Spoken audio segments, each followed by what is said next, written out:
Good morning students. आज हम लोग नेक्स्ट टॉपिक को पढ़ेंगे। कल हम लोगों ने पृष्ठ रसायन में यानी पहले लेक्चर में हम लोगों ने पढ़ा था अधिशोषण क्या है। अधिशोषण के बारे में हम लोगों ने पढ़ा और उसके बारे में समझा। अब हम लोग क्या करेंगे कि अधिशोषण में ये जानेंगे कि अधिशोषण के अनुप्रयोग क्या होते हैं, अधिशोषण कितने प्रकार के, अधिशोषण कौन सी क्रिया होती है। तो कल हम लोग इस तरह से फिगर बनाए हुए थे कि मान लिया कि किसी सब्सटेंस के ऊपर अधिशोषण जो है उसकी सतह पर ज़्यादा होता है, उसकी सतह पर ज़्यादा होता है, ये अधिशोषण होता है सबसे ज़्यादा उसकी सतह पर, ये अधिशोषण होता है सतह पर ज़्यादा। ये हमने पढ़ा था। आज हम पढ़ेंगे कि अधिशोषण के प्रकार क्या हैं। तो हेडिंग डालेंगे अधिशोषण के प्रकार। तो अधिशोषण के प्रकार क्या हैं वैसे ही समझ लेते हैं। तो अधिशोषण के प्रकार में देखिए, अधिशोषण के प्रकार में एक तो होता है आपका भौतिक अधिशोषण। भौतिक अधिशोषण यानी जिसको फिजिकल एड्जॉर्बेशन कहते हैं,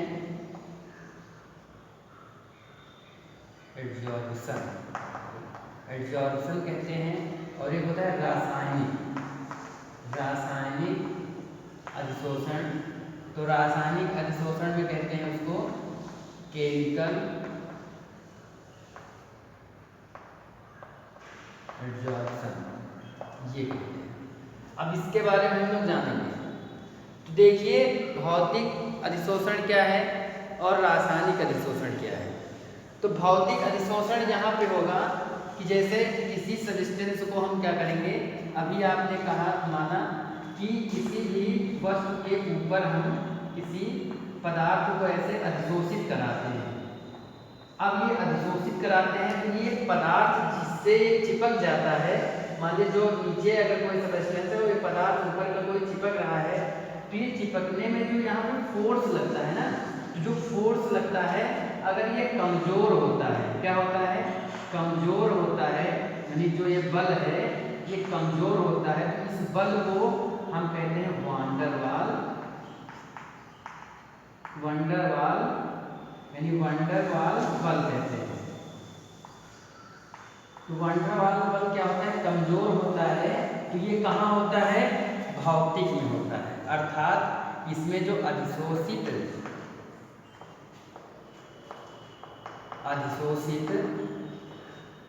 जो पदार्थ होते हैं इनके मध्य जो फोर्स होता है, यानी जो होता है वांडरवाल जो बल होता है वो कम होता है। क्या होता है भैया, कम होता है। ये हम लोग जानेंगे। इसमें इसका अपोजिट इसमें क्या होता है, ज़्यादा होता है। ये बात आप समझ गए ना। अर्थात कि अगर कोई पदार्थ जैसे मान लीजिए सरफेस पे चिपक गया है, जैसे हमने कहा कि यहाँ पे हमने दिया कि कोई पदार्थ ऐसे रखा हुआ है और इसकी सतह पर पानी चिपक गया है, तो पानी है तो पानी को ऐसे हटा देंगे तो इसमें कुछ पार्टिकल तो लगे रह जाएंगे, तो पानी में रसायन वाला आ गया। अब जैसे कहा जाए ये चाक का पाउडर जो है, ये चाक का पाउडर जो है आप ऐसे करिए और यहाँ पे ऐसे क्या करिए, इसको लगा दीजिए, तो अधिशोषित तो हो रहा है लेकिन इसको हटा देंगे ऐसे, तो अधिशोषित कर रहे हैं तो इसके बीच में फोर्स क्या है, कम है। जहाँ पे अधिशोषित पदार्थ और उस सतह के बीच में अर्थात इन दोनों के बीच में जो फोर्स लगता है कम होगा, तो क्या होगा, भौतिक अधिशोषण। जहाँ पे फोर्स क्या होगा, ज़्यादा होगा, वो क्या होगा, रासायनिक अधिशोषण होगा। ये हम लोग जानते हैं, इसके बारे में हम लोगों ने पढ़ा था। अब क्या होगा कि जब इसमें अगर मान लीजिए भौतिक होगा तो इसमें ताप जो है यानी टेम्परेचर बहुत कम लगेगा, यानी ताप क्या लगेगा, बहुत कम। क्योंकि भौतिक अधिशोषण में हम उस पदार्थ को अगर अलग करेंगे तो उसमें ताप टेम्परेचर बहुत कम लगेगा, इसमें क्या लगेगा, इसमें ज़्यादा लगेगा। ये हम लोग जाने और इसको हम लोगों ने समझा है। तो अधिशोषण क्या है? अधिशोषण उसकी सतह पर होने वाली प्रक्रिया है, यानी उसकी सतह पर कोई पदार्थ अधिशोषित हो जाता है तो उससे हम लोग क्या कहते हैं, उसे क्या कहते हैं हम लोग?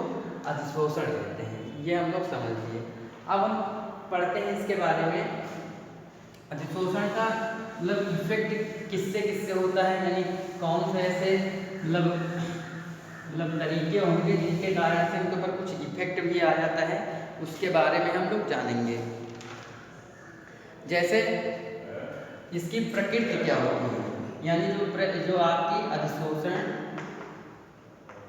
यानी अधिशोषण जो होता है इसकी प्रकृति क्या है, इसकी प्रकृति क्या है? तो हम सबसे पहले बात करेंगे कि अगर इसकी प्रकृति की बात करें तो जो पदार्थ ज़्यादा द्रवित होते हैं, यानी जो पदार्थ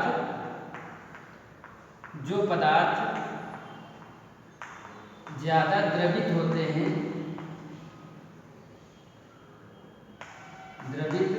होते हैं, उनमें अधिशोषण क्या होता है? अधिशोषण ज़्यादा होता है। जो पदार्थ ज़्यादा द्रवित होते हैं उनमें क्या होता है? अधिशोषण सबसे ज़्यादा होता है। ये हम लोग जाने। तो द्रवित होने में, यानी द्रवित होंगे तो उनमें अधिशोषण ज़्यादा होगा। तो जैसे हम यहाँ पे देखते हैं, जैसे H2S है, अब ये द्रवित ज़्यादा होगा तो इसका अधिशोषण क्या होगा? किसी सतह पर ज़्यादा हो जाएगा। अगर और हमने मान लिया जैसे H2 है, फिर CO है, अब H2 है और ये CO है, अब ये ज़्यादा द्रवित होंगे,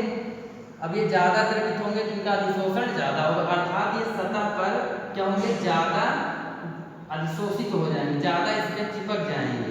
ये बात समझ गए ना? अधिशोषित हो जाएंगे तो ये, और इसके अंदर भी कुछ कण जाएंगे, बहुत कम जाते हैं, तो ये उसकी बाहरी सतह पर। आपने कल पढ़ा था अधिशोषण क्या होता है? बाहरी सतह पर, बाहरी सतह पर होने वाली प्रक्रिया है, होने वाली प्रक्रिया है।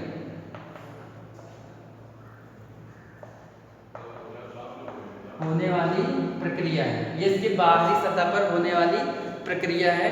अब हम लोग बात करेंगे इसके बाद इस पे, इसकी प्रकृति में ताप का। अब हम लोग टेम्परेचर के बारे में पढ़ेंगे कि अधिशोषण होगा कहाँ पे? ज़्यादा या कम, यानी इसके टेम्परेचर यानी ताप पर इसकी बात करेंगे। तो अब देखिए ताप पे क्या होगा। तो अभी हमने पढ़ा कि भौतिक परिवर्तन और रासायनिक जो परिवर्तन होते हैं इसमें अधिशोषण में, एक भौतिक अधिशोषण होता है, एक कौन सा होता है? रासायनिक अधिशोषण होता है। इसके बारे में हम लोग जानेंगे। तो इस पे देखेंगे ताप क्या होगा। ताप बढ़ाने पर क्या होगा? भौतिक परिवर्तन का मान बढ़ता है। ऐसे अगर मान लीजिए यहाँ पे 0 है और ये क्या है आपका? ये जैसे मान लीजिए टेम्परेचर है और इसमें अधिशोषण ऊपर की ओर बढ़ रहा है। ये अधिशोषण क्या है? अधिशोषण ऊपर की ओर क्या हो रहा है? बढ़ रहा है। अब हम 0 से ऐसे गए इस तरह से 0 सेंटीग्रेड, फिर ऊपर गए ये 10 सेंटीग्रेड और गए ऊपर ये 100 सेंटीग्रेड और ऊपर ये 200 सेंटीग्रेड मान लिया। अब इसका मतलब क्या है कि जैसे जैसे ताप बढ़ेगा तो भौतिक अधिशोषण क्या होगा? भौतिक अधिशोषण क्या होगा? भौतिक अधिशोषण बढ़ता है। क्या होता है? बढ़ता है। भौतिक अधिशोषण क्या होता है? बढ़ता है, यानी ताप बढ़ाने पर भौतिक अधिशोषण बढ़ता रहता है। ये हम लोग समझ चुके। अधिशोषण की प्रक्रिया क्या होगा? अगर ताप यानी किसी पदार्थ को अगर ज़्यादा टेम्परेचर पर रखेंगे तो उसमें अधिशोषण की क्षमता क्या होगी? ताप बढ़ाने पर इंक्रीज होगी। यानी 0 सेंटीग्रेड पे यहाँ पे था, फिर एक ग्राफ के माध्यम से समझेंगे, फिर दूसरे प्रोसेस में 10 सेंटीग्रेड पर यहाँ पे 100 हुआ तो यहाँ यानी बढ़ रहा है। अधिशोषण ऊपर की ओर क्या हो रहा है? ऊपर की ओर बढ़ रहा है। ये बात समझ में आई। अब रासायनिक उसमें क्या करेंगे? तो रासायनिक अधिशोषण में क्या है? रासायनिक अधिशोषण में यहाँ पे क्या है, अधिशोषण है, और ये क्या है, टेम्परेचर है। अब क्या होगा कि रासायनिक अधिशोषण में पहले तो क्या करेगा ये, पहले तो ये बढ़ेगा, पहले अधिशोषण बढ़ेगा फिर घट जाएगा। यानी देखिए पहले क्या हो रहा है, इंक्रीज हो रहा है, अधिशोषण पहले बढ़ रहा है, फिर यहाँ पे जाके क्या हो रहा है, यहाँ पे अस्थाई हो गया, क्या हो जाता है, अस्थाई हो जाता है अधिशोषण। फिर अधिशोषण क्या होता है, नीचे की ओर घटता हुआ चला जा रहा है। यानी पहले बढ़ेगा फिर बाद में घट जाएगा। यह रासायनिक अधिशोषण में आएगा, किसमें आएगा, रासायनिक अधिशोषण में आएगा।